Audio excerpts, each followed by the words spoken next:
I gotta tell you, as a little girl growing up in Chippewa Falls, I never could have imagined that I'd be taking on the richest man in the world.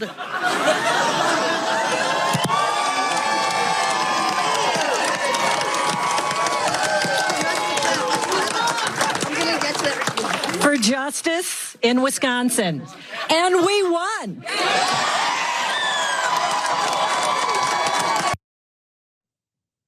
Oh, and thank God.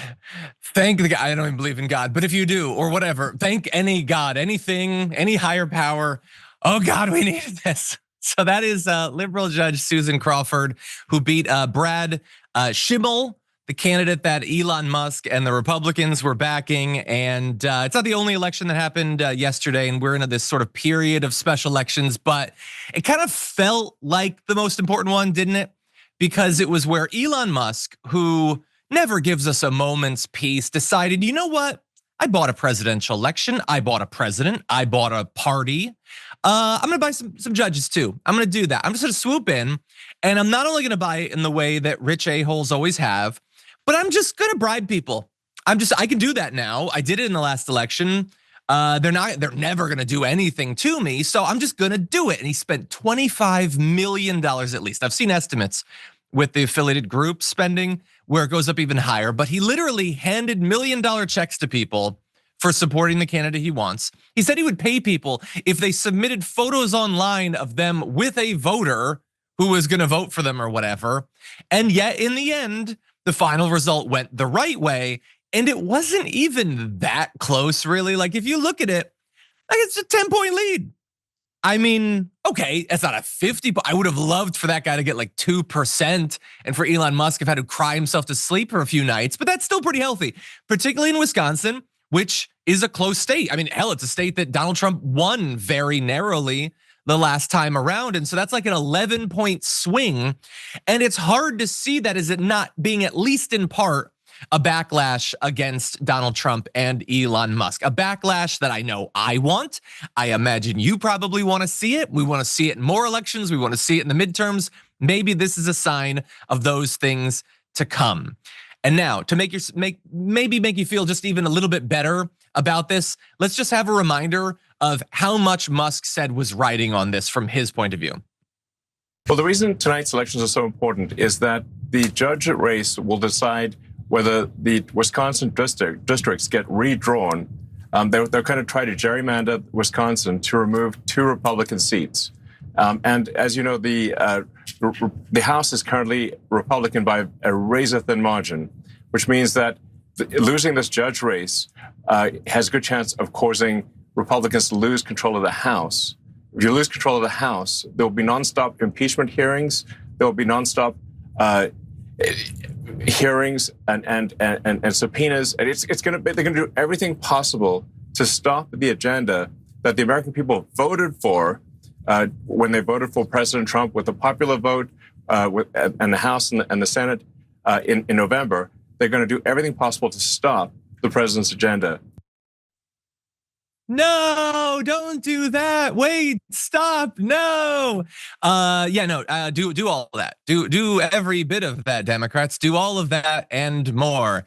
So he starts there talking about the thing we talked about yesterday. I think it was on the show that, oh God, it's gonna be the end of civilization because if the Democrats win, then they'll gerrymander these pure as the driven snow Wisconsin congressional maps. Oh, they have been given unto us by angels. They're fair in a way that you peasants can never understand.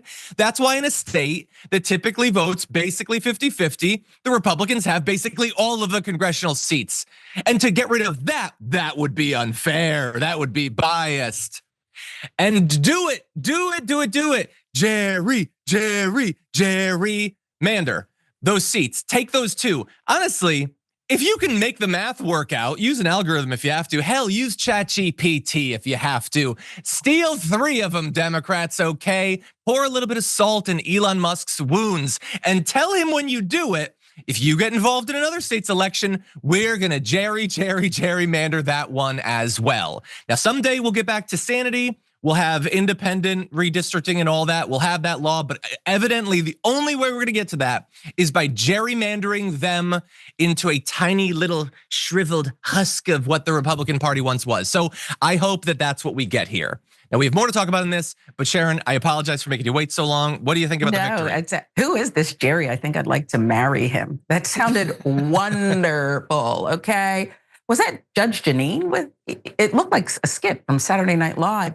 But anyway, look, you thought you could buy the people of Wisconsin. And the people of Wisconsin said, we're not for sale. Our cheese is, but we're not. And we want you out of here, okay? We don't want any part of you. And they showed him. I would have liked to see it be like this like runaway train victory. But nonetheless, a victory is a victory. And yes, Jerry away. We have to understand that when you're dealing with dirty deeds and those who execute them, you have to use some of the arsenal in your toolbox that perhaps you wouldn't like to go to. And I'm not suggesting that Democrats haven't done gerrymandering, but it's time to get crunk with it, okay? Okay. I didn't even, something my daughter taught me. It's time to go there. You understand, John? That's it, okay? We're going there, and this is just the beginning. It looks like it backfired, didn't it? A little bit. By the way, and we're gonna turn back to making fun of Elon Musk because I need it. Get off my back, America. In just a sec, I do want to also mention, and there's some talk about this in the chat right now. So we had talked about the upcoming special elections in Florida. And so we had shown you the video of Harry Enton, like that had shifted towards the Democrats. To be clear, the Republicans still had a very big advantage.